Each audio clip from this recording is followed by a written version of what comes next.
হে আমিরুল মুমিনিন, এই ব্যক্তি আমাদের পিতাকে হত্যা করেছে। আমরা এর ন্যায় বিচার চাই। আমরা প্রাণের বদলে প্রাণ চাই।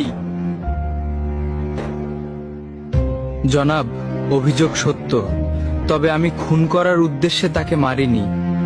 আমার প্রিয় উটটি তাদের বাগানের পাতা খেয়ে ফেলায় বৃদ্ধ পাথর মেরে উটটিকে হত্যা করেন। আমি রাগে পাগল হয়ে যাই, তাই আমি পাথর ছুঁড়ে মারলে সেটি বৃদ্ধের মাথায় লাগে এবং তিনি মারা যান। আমি ইচ্ছা করে তাকে হত্যা করিনি জনাব। তুমি নিজের ইচ্ছায় হত্যা করো বা না করো, ইসলামের বিধান অনুযায়ী তোমাকে মৃত্যুদণ্ড গ্রহণ করতে হবে।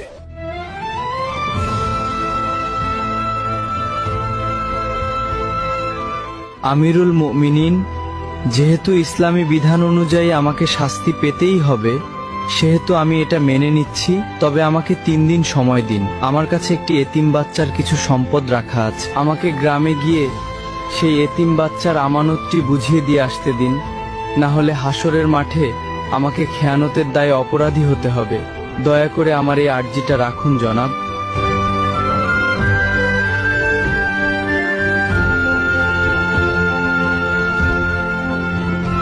ঠিক আছে, আমি তোমাকে ছেড়ে দিতে পারি, কিন্তু শর্ত হলো কাউকে তোমার জামিনদার হতে হবে।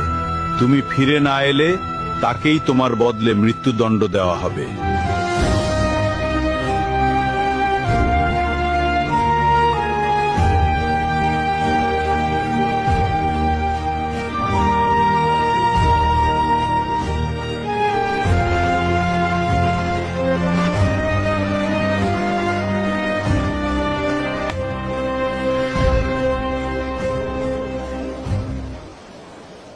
হে আমিরুল মুমিনিন, আমি ওর জামিনদার হব। ও যদি না আসে, আপনি আমাকেই শাস্তি দেবেন। ঠিক আছে, মঞ্জুর করা হলো। 3 দিনের মধ্যে যদি তুমি ফিরে না আসো, তাহলে তোমার পরিবর্তে আবু যর গিফারিকে হত্যা করা হবে।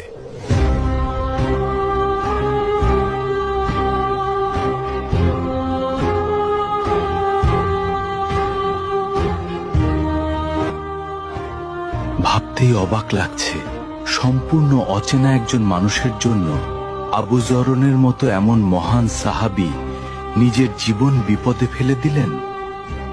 আল্লাহ না করুন ওই বেদুইন যুবক যদি আজ ফিরে না আসে, তবে আমাদের মাঝ থেকে এমন একজন শ্রেষ্ঠ মানুষের প্রাণ চলে যাবে। কি যে হবে আজ!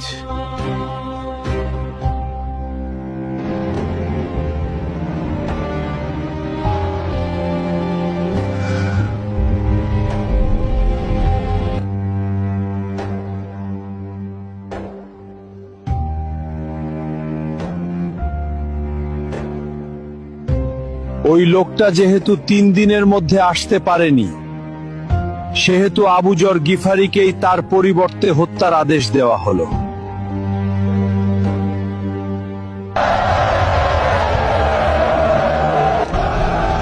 থামুন, সে ফিরে এসেছে।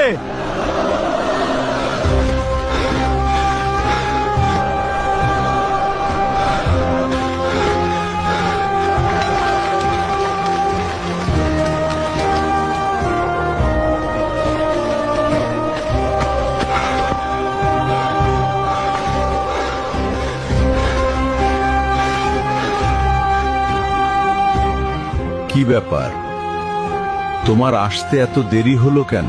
আমিরুল মুমিনিন, মাফ করবেন। রাস্তায় যদি আমার ঘোড়া পায়ে ব্যথা না পেত, তবে যথাসময়ে আসতে পারতাম। বাড়িতে গিয়ে আমি একটুও দেরি করিনি। বাড়ি পৌঁছে গচ্ছিত আমানত ও ঋণ পরিশোধ করি।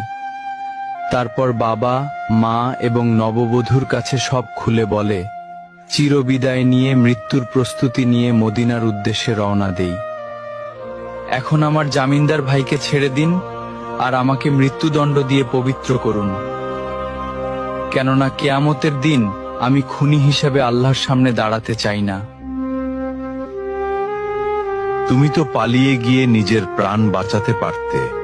মৃত্যু নিশ্চিত জেনেও কেন ফিরে এলে? আমি ফিরে এসেছি, কেউ যাতে বলতে না পারে এক মুসলমানের বিপদে আরেক মুসলমান সাহায্য করতে এগিয়ে এসে নিজেই বিপদে পড়ে গেছিল।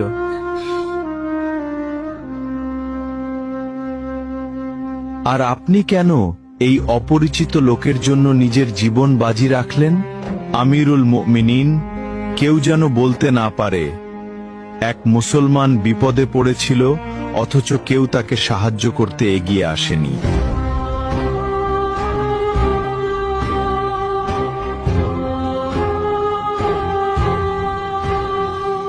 হে খলিফা, আপনি তাকে মুক্ত করে দিন। আমরা তার উপর করা অভিযোগ তুলে নিলাম। কেন? তোমরা তো বিচার চেয়েছিলে। কেউ যেন বলতে না পারে এক মুসলমান অনাকাঙ্ক্ষিত ভুল করে নিজেই স্বীকার করে ক্ষমা চাওয়ার পরেও অন্য মুসলমান তাকে ক্ষমা করেনি।